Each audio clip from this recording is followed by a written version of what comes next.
అనుష ఈ అమ్మాయి పేరు. మా నెల్లూరులో సద్గురుస్ మూమెంట్ లో సాయి తపోవనం నిర్వహిస్తుంది. అక్కడ ఎంతమంది రాని అక్కడ భోజనం పెడుతుంది.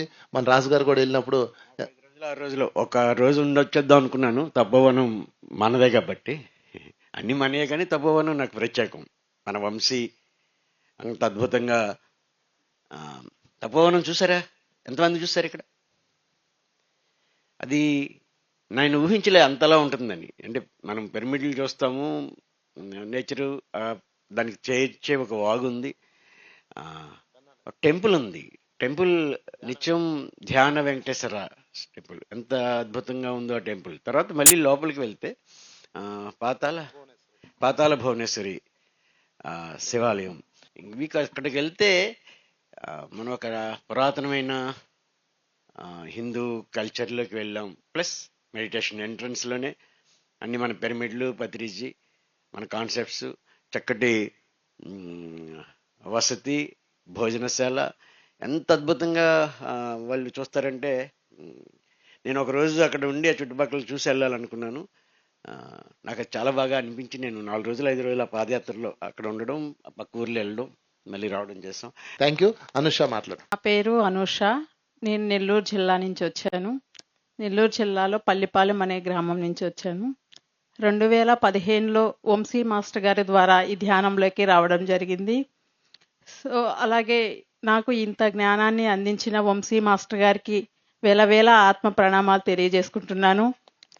ప్రపంచమంతా విస్తారంగా ధ్యానాన్ని అందించిన పత్రిజీ సార్కి ఆత్మ ప్రణామాలు చెప్పుకుంటున్నాను. అలాగే ఈ ధ్యానానికి విచ్చేసిన ఆత్మమిత్రులైన మీ అందరికీ కూడా నా వేల వేల కృతజ్ఞతలు తెలియజేసుకుంటూ, ఈ వేదికని ఇంత గొప్పగా అలంకారం చేసిన ఇక్కడ పెద్దలందరికీ కూడా ఆత్మ ప్రణామాలు తెలియజేసుకుంటూ, ఈ ధ్యాన మహాకరుణ చక్రాన్ని నిర్వహిస్తున్న జగపతి రాజు సార్కి ఆత్మ ప్రణామాలు తెలియజేసుకుంటూ, ఈ సెక్షన్ ఇంత సక్సెస్ఫుల్ చేస్తున్న వంశీ మాస్టర్ గారికి ఆత్మ ప్రణామాలు తెలియజేసుకుంటూ స్టార్ట్ చేసుకుందాం. సో సార్ ఒక 2 మాటలు.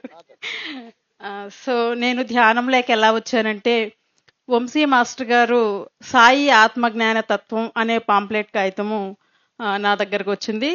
దాంట్లో నేను అంతకుముందు భక్తి మార్గంలో ఉండేదాన్ని. ఎక్కువ పూజలు పునస్కారాలు చేస్తూ బాబా అంటే బాగా ఇష్టం అన్నమాట.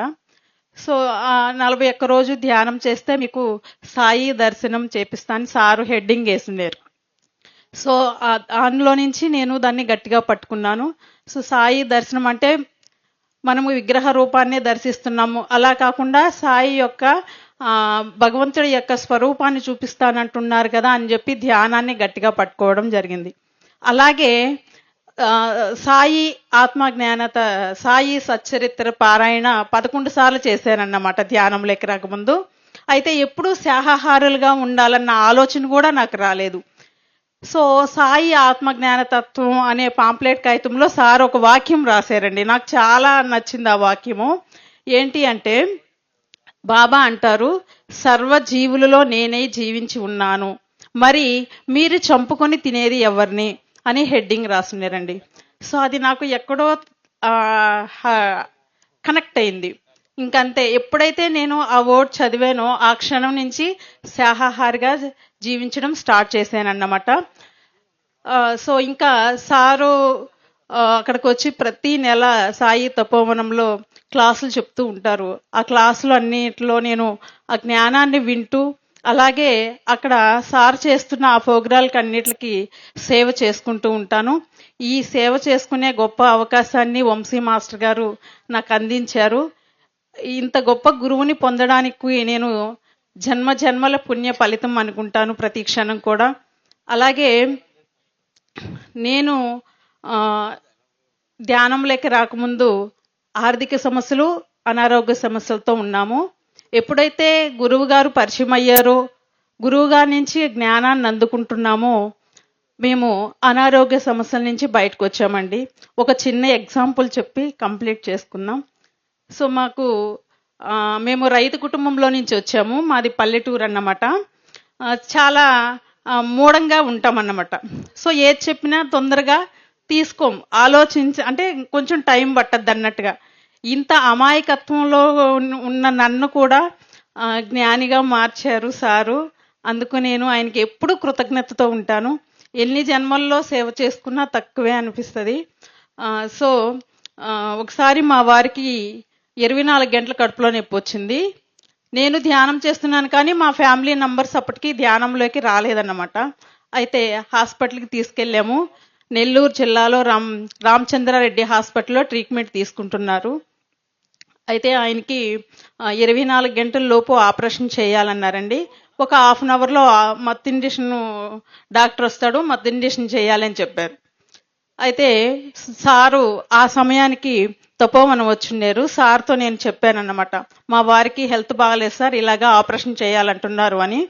సార్ చెప్పారు, మన వాస్తవానికి మనమే కారణం నాన్న, మీ సమస్యలు మీరే తెచ్చుకున్నారు కాబట్టి ఆ సమస్యకి పరిష్కారం కూడా నీలోనే ఉంది అని చెప్పి సారు ఒక ప్రక్రియను అందించారు, కర్మ ప్రక్షాళన ప్రక్రియ. సో ఈ ప్రక్రియను చేయాలంటే మీకు 2 క్వాలిటీస్ ఉండాలి అని చెప్పారు. నిత్యము అనాపానసతి ధ్యానం ఉండాలి, అలాగే ధర్మంగా జీవించాలి, అహింసా మార్గంలో ఉండాలి.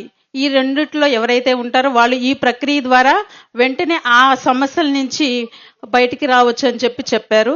సో హాస్పిటల్లో ఉన్న మా వారికి నేను వెళ్ళి సేమ్ చేపించానన్నమాట. సార్ చెప్పారు, ఆపరేషన్ ఎందుకురా, నువ్వు ఒక 3 days తీసుకొచ్చి మన తపోవనంలో ఉన్న పిరమిడ్ దగ్గర ధ్యానం చేపించండి, ఆరోగ్యం సెట్ అవ్వద్ది అన్నారు. సో గురువుగారు ఆ మాట చెప్పారు కదా అని వెళ్ళి మా వారికి చెప్పారు. దానికి ముందు ఎన్నిసార్లు మా వారు చెప్పినా వినలేదండి. ఇప్పుడు ఆయనకి హాస్పిటల్లో ఉన్నాడు, బెడ్ మీద ఉన్నాడు, దాదాపు 30 సెలవులు ఎక్కాయి. అప్పుడు కూడా ఆయనకి ధ్యానం మీద నమ్మకం లేక ఈ టైంలో నాకు ఈ క్షణం నుంచి ఆపరేషన్ లేకుండా తగ్గిపోతే నేను మీరు చెప్పినట్టు ధ్యానం చేస్తాను, అంతేకాకుండా తపోవనానికి సేవ కూడా చేస్తాను అన్నాడు. అప్పుడు కర్మ విపాక ప్రక్రియ సార్ ఎలా చెప్పారో ఆ విపాక ధ్యాన ప్రక్రియని హాస్పిటల్లో బెడ్ మీద ఉండగానే మా వారి చేత చేపించాను, ఇద్దరం కలిసి చేసాము. మత్తు ఇంజెక్షన్ చేయడానికి వచ్చిన డాక్టర్ వచ్చేసరికి ఆయనకి నొప్పులు తగ్గిపోయింది. ఇంకా ఆపరేషన్ వద్దన్నాం, కానీ డాక్టర్ కానీ మా ఫ్యామిలీ మెంబర్స్ అందరూ కంపల్సరిగా చేయించాల్సిందే అన్నారండి. వాళ్ళందరినీ వ్యతిరేకించి గురువుగారు చెప్పారు ఆశ్రమం దగ్గర ఉన్న పిరమిడ్లో ధ్యానం చేయించాలని చెప్పి డాక్టర్ పర్మిషన్ తీసుకొని, డాక్టర్ పర్మిషన్ ఇవ్వలేదు, మాకు కేసు అవ్వద్దు ఏమన్నా అయితే అని చెప్పి గట్టిగా చెప్పారన్నమాట. సో మేము కూడా గట్టిగా పర్మిషన్ తీసుకొచ్చి ఆశ్రమంలో 3 days ధ్యానం చేయించాం. ఎలా చేశారంటే నైట్ 1 గంటకు లేసి కూర్చుంటే మార్నింగ్ 8 దాకా ఒకే సిట్టింగ్ చేసేవారు. అలా 3 days కూడా ధ్యానము నిద్ర ఈ సాధన చేస్తూ ఉండగా 3 రోజుల తర్వాత ఆయన హ్యాపీ, బాగుంది నాకు అన్నారు. అయితే అలా పొలాల వెంట తిరిగి వస్తాను అని వెళ్ళి పొలాల చుట్టూ తిరిగి వచ్చాడన్నమాట. నైటు 11ంటికి మళ్ళీ ఆయనకు నొప్పి వచ్చింది. నేను గుర్తొచ్చా, ఎందుకంటే ఫ్యామిలీ మెంబర్స్ని అందరినీ వ్యతిరేకించి తీసుకొచ్చి ఇక్కడ కూర్చోబెట్టున్నాను కదా, ఈయనకి ఏమన్నా అయితే ముందు నన్ను వేసేస్తారా భగవంతుడా అనుకొని ఆ రోజు నైట్ ఇద్దరం ధ్యానంలో కూర్చున్నాం. సో బాబా కల్లో కనిపించి ఒక మాట చెప్పారు, నీకంత అనుమానంగా ఉంటే తీసుకెళ్ళి మళ్ళీ హాస్పిటల్లో చూపించుకో అన్నారన్నమాట. హాస్పిటల్లో చూపించుకోమన్నారు కదా అని చెప్పి మళ్ళీ తీసుకెళ్ళాము. ఆ డాక్టర్ రిపోర్ట్స్ తీసుకుని ఫస్ట్ మా మొహాన్ని కొట్టాడు. ఆపరేషన్ చేయించుకోమంటే చేయించుకున్నావా, అప్పుడు వినలేదు కదా అన్నారు. మళ్ళీ ఆయన్ని రిక్వెస్ట్ చేసుకున్నాం, టెస్టులు అన్నీ చేశాడు. ఆ రిపోర్ట్స్ తీసుకెళ్ళి డాక్టర్ కాడికి తీసుకెళ్తే అసలు ఏమీ లేదు, ఎందుకు వచ్చారు హాస్పిటల్కి అన్నాడు. అప్పుడు మళ్ళీ ఈయనకి నొప్పి అన్నమాట అని చెప్పిన మాట, మీ భయం అది, ఇందులో ఏమీ లేదు, ఏం చేశారు, ఇంత సడన్గా 3 daysకి ఎలా తగ్గిపోద్ది, మీరు నాటు వైద్యాలు చేసేలా ఏమన్నా పసులు తాగారా అని అడిగారండి. మేమేం చేయలేదు, మా గ్రామంలో ఒక ఆశ్రమాన్ని నిర్మించారు, వైజాగ్ నుంచి వచ్చారు వంశీ మాస్టర్ గారు, ఆ గురువు గారు ఎలా చెప్తే అలా మేము ధ్యానం చేసామండి ఆ 3 days అని చెప్పాం. అప్పుడు ఆయన శభాష్ అని మా ఆయన భుజాన్ని దట్టి, పేషెంట్ పేరు ఆ రిపోర్ట్స్లో ఉంటుంది కదా 7 కుండలని, అలాగే 7 కుండలు ఇంకటాల్సి నువ్వు నీసు తినబాకయ్యా అని అన్నాడు. సో మా వారు అప్పటి నుంచి ధ్యానం చేస్తూ ఈ సహాహారిగా ఉంటూ అక్కడ ఉన్న తపోవనానికి సేవ చేసుకుంటూ ఉంటారు. ఇలా మేము గురువు గారి నుంచి ఎంతో బయటకు వచ్చాము, ఆర్థిక సమస్యల నుంచి, అనారోగ్య సమస్యల నుంచి. సారు ఇంకొక అవకాశాన్ని కూడా అందించారు. ఇలా మీ అనుభవాల ద్వారా బయటకు వచ్చిన నువ్వెంతో ఆనందంగా ఉన్నావు కదా, నీ ఆనందాన్ని అందరికీ పంచు అని చెప్పి. సో గురువు గారు ఆ, మరి అభయం ఇచ్చారు కదా అని చెప్పి ఇంకా స్టార్ట్ చేశాను అన్నమాట. ఆ చుట్టుపక్కల ఉన్న గ్రామంలో సామాన్యులకి అందరికీ కూడా, మధ్యతరగతి కుటుంబంలో ఉండే వాళ్ళందరికీ కూడా నేను ధ్యాన ప్రచారం చేస్తూ ఉంటాను. సో సారు జూముల్లో కూడా ఈ జ్ఞానాన్ని అందించే అవకాశం నాకు ఈ సద్గురు మూమెంట్ ఇచ్చిందండి. సో సద్గురు మూమెంట్కి, ఇంత అద్భుతమైన గురువుగానే నాకు అందించినటువంటి భగవంతుడికి నేను ఎప్పుడూ కృతజ్ఞతలు తెలియజేసుకుంటూ, నేను ఈ సంవత్సరం సారు పిలిస్తే నేను వచ్చానండి. అయితే ఈ ప్రకృతి వ్యాలీ చాలా బాగుంది. ఎంతో మంది సీనియర్స్ నుంచి జ్ఞానాన్ని అందిస్తున్నారు జగపతి రాజు సారు. నేనేమనుకున్నానంటే వంశీ మాస్టర్ గారు పిలిచారని వచ్చానండి. అయితే నెక్స్ట్ సంవత్సరం నుంచి మా ఫ్యామిలీతో రావాలనుకుంటున్నాను. అంత చక్కగా ఉంది. సో నాకు ఈ అవకాశం ఇచ్చిన వంశీ మాస్టర్ గారికి, రాఘవాజ్ జగత్ సార్ గారికి, ఇద్దరికి కృతజ్ఞతలు తెలియజేసుకుంటూ, okay sir, thank you. Next మల్లిమామ కూడా వస్తారు ఈ ఫంక్షన్కి, ఈ ప్రోగ్రామ్కి. సో ఈ అవకాశం ఇచ్చిన అందరికీ నాకు థ్యాంక్స్ తెలియజేసుకుంటూ సెలవు తీసుకుంటున్నాను. ఇక్కడికి వచ్చేటప్పుడు నాకు అర్థం కాల, అసలు నన్ను ఇక్కడికి ఇంత దూరం వస్తున్నానే. అసలు ఫస్ట్ జర్నీ అంటే చాలా భయము, కానీ వచ్చేసా. ఫస్ట్ నేను ధ్యానంలోకి రావడానికి కారణము మా పక్కింటామన్నమాట. ధ్యానంలోకి వచ్చాను. ఎలా వచ్చానో కూడా, ఎందుకు వెళ్తున్నా కూడా తెలియదు. ఫస్ట్ వచ్చేసా. వచ్చాక ఆ రోజే మాకు వంశీ సార్ క్లాస్ ఇచ్చారు. ఆ క్లాస్ విని నేను ఇంత అద్భుతంగా ఉంది, ధ్యానం ఇలా ఉంది అని క్లాస్కి ఇన్స్పైర్ అయిపోయి ధ్యానం చేయడం మొదలుపెట్టాను. నాకు చాలా జ్ఞానాన్ని అందించారు వంశీ సారు. అలా చేసుకుంటూ ముందుకెళ్తూ ఉన్నాను. తర్వాత వచ్చేసి ఇంత జ్ఞానాన్ని ఇచ్చిన వంశీ సార్కి నా హృదయపూర్వక ధన్యవాదాలు. ఓకే, నా పేరు మాలతి, మాది నెల్లూరు. కరోనా సమయంలో మా వారికి కరోనా వచ్చింది. ఫస్ట్ నాకు వచ్చింది. తర్వాత నేను అయినా కూడా వచ్చినా కూడా ధైర్యంగా ఉన్నా, ఏం కాదు అని చెప్పేసి. లోపల ఇన్నర్లో నుంచి ఏం కాదు ఏం కాదు అనేసి ధ్యానం చేసి నిద్రపోయా. నీకు కరోనా ఉంది అని మాస్టర్స్ నాకు అది చూపించారు, ఒక విజన్ చూపించారు. అది చూసి నాకు ఎందుకు వచ్చింది ఆ కరోనా అనేది నేను అది చూసుకున్నాక సరే దానికి యాక్సెప్ట్ చేసి కర్మవిపాకం చేసుకుంటూ ఉన్నా. కర్మవిపాకం చేసుకున్నాక నేనేమో ధైర్యంగా ఉన్నా. తర్వాత మా హస్బెండ్ వచ్చేసి కరోనా వచ్చింది అని, అతనికి రాదు అనే ఒక కాన్ఫిడెన్స్తో ఉన్నాడు, కానీ అతనికి కూడా వచ్చింది. వచ్చాక సరే ధ్యానం చేసుకుంటున్నాం అందరము. అతను ఇంట్లోనే చేసుకుంటున్నాడు. నీరసం వచ్చేస్తుంది, ఏం అర్థం కాల. సరే హాస్పిటల్ అడ్మిట్ అవుదాము అని అనుకుంటుంటే, ఏం కాదు నాకేం కాదు, నాకు రాదు అని ఫిక్స్ అయిపోయి ఉన్నాడు. సరే ఎలా అయితే అలా అయింది, మనం ధ్యానంలోనే ఉన్నాం కదా, ఏం కాదులే అని మేము అనుకున్నాం. తర్వాత నీరసం అయిపోతూ ఉంది. ఎందుకు నీరసం అవుతుందో అర్థం కాల. సరే టెస్ట్ చేయించుకుందాం పా అని చెప్పేసి టెస్ట్కి వెళ్ళారు. టెస్ట్కి వెళ్ళాక అక్కడ పాజిటివ్ అని వచ్చింది. పాజిటివ్ వచ్చాక చెప్తే ఫీల్ అవుతారేమో, భయం వేస్తుందేమో అని చెప్పేసి నేను చెప్పకుండా దాచిపెట్టేశా. అక్కడే పడిపోయి పనుకొని ఉన్నారు. మా నాన్నేమో అతన్ని తీసుకెళ్లారు. మా నాన్నగారేమో ఇంటికి వచ్చేసారు. నువ్వు వెళ్ళిపో అని చెప్పేసి చెప్పారంట, అందుకని ఇంటికి వచ్చేసారు. ఇంటికి వచ్చాక ఏంటి ఏమైంది అంటే కరోనా 13% ఉంది అని చెప్పేసి అన్నారు.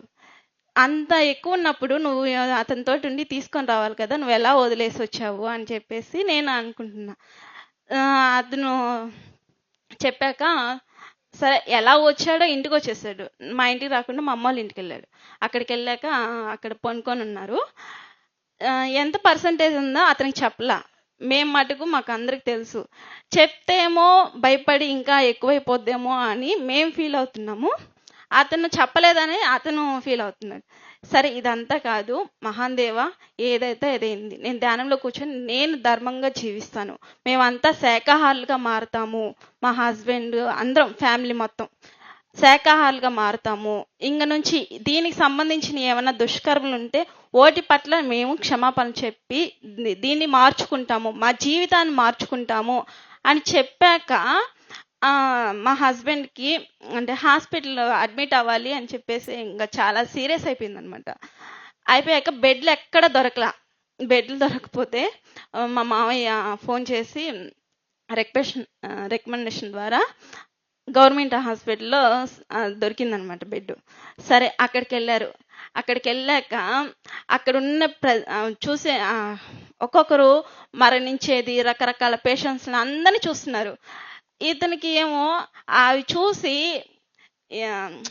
ఏంటి ఇదంతా అని చెప్పేసి ఒక ఫీలింగ్ అనమాట. ఆ రోజే అతనికి కూడా అనిపించింది నేను కూడా శాకాహారిగా అయిపోవాలి, ఇంకా నేను మాంసం తినను అని చెప్పేసి గట్టిగా అనుకున్నాక అతనికి అంటే క్యూర్ అవడం మొదలైంది. అది చాలా హ్యాపీ అనిపించింది. నాకు చెప్పారు నేను ఇంక మాంసం తినను, నేను దీన్ని మార్చుకుంటాను అని చెప్పేసి. అమ్మ ఇంకెంతకంటే ఇంకేం కావాలి, నేను ఇక్కడ కోరుకుందా ఇదే, అతను అక్కడ అనుకునేది కూడా అదే. చాలా హ్యాపీ అనిపించింది అనమాట. సరే ఇంత మనం ఏది అనుకుంటే అదే కదా మనకి విశ్వం ఇస్తుంది, మనం చేయాల్సిన పని మనం కూడా చేయాలి అనేది నాకు అక్కడ అర్థమైంది. తర్వాత అతను క్యూర్ అయ్యి ఇంటికి వచ్చారనమాట. వచ్చాక నేను ఇంకా మాంసమే తినను అని చెప్పారు. నాకు చాలా హ్యాపీ అనిపించేసింది. అంతటితో మా ఫ్యామిలీ మొత్తం శాకాహారిగా అయిపోయాం. ఓకే ఫ్రెండ్స్, చాలా చాలా థ్యాంక్స్ మాకు ఇంత అవకాశం ఇచ్చిన వంశీ మాస్టర్ గారికి హృదయపూర్వక ధన్యవాదాలు. ముందుగా అందరికీ నమస్కారం. పత్రిజీ సార్కి ఒకసారి అందరూ మనం క్లాప్స్ కొట్టుకుంటాము. ఆయన చెప్పిన మాట my dear friends, my dear masters, my dear God's, అవి దాన్ని ఎక్కువగా నేను ఇదిగా అందరితో ప్రేమతత్వంతో బాగా సేవ చేసుకోవడం అలా ఉంటాను. ఇప్పుడు వంశీ మాస్టర్ ఫ్యామిలీకి, మన రాజుగారి ఫ్యామిలీకి, మన మోహన్ రెడ్డి గారి ఫ్యామిలీకి అందరికీ కూడా కృతజ్ఞతలు చెప్పుకోవాలి. ఎందుకంటే నేను ఈరోజు ఇంత దూరం గర్వంగా ఎక్కువగా సంతోషంగా నేను ఒక ధ్యానం చేసుకుంటూ సేవ చేసుకుంటూ ఉన్నానంటే ఎక్కువగా నాకు వంశీ మాస్టర్ ఇచ్చిన ఒక ధైర్యం. ఆయన ఒకటే చెప్తారు, పత్రిజీ సార్ మనకి ఎలా చెప్తారో no complaint, no judgement, no comment, అట్లే సార్ వచ్చి మనకి పశ్చాత్తాపం, పరివర్తన, ప్రాయశ్చిత్తం, ఇలా ఆయన దాంట్లో ప్రతి ఒక్కటి నేను తెలుసుకునేసి ప్రతి ఒక్క దగ్గర బాగుంటూ చాలా అద్భుతంగా ఉన్నాను ఈరోజు నేను. ఇంకొక విషయం చెప్పాలంటే నెల్లూరులో మనకి పెద్ద ధన్వంతరి ఉంది. దానికి మోహన్ రెడ్డి సార్ గారు ఎక్కువ చాలా చేస్తూ ఉంటారు. మేము అక్కడికి కూడా పోయి చాలా అద్భుతంగా కూర్చుంటాము. సాయి తపోవనంలో ప్రతి పౌర్ణమికి అమావాస్యకి క్లాసులు పెడతాము. సారు వచ్చిన 3 రోజులకి అది మేము అక్కడ ఉండేసి సేవ చేసుకుంటూ ఉంటాము.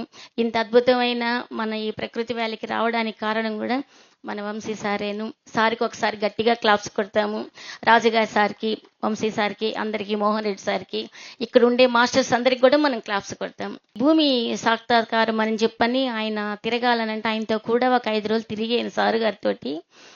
అప్పుడు నేను చాలా చాలా తెలుసుకున్నాను రాజు సార్ విషయంలోను. రాజుగారికి కూడా ఒకసారి మనం రాజు సార్కి కూడా వేల కృతజ్ఞతలు చెప్పుకొని గట్టిగా క్లాప్స్ కొడతాం.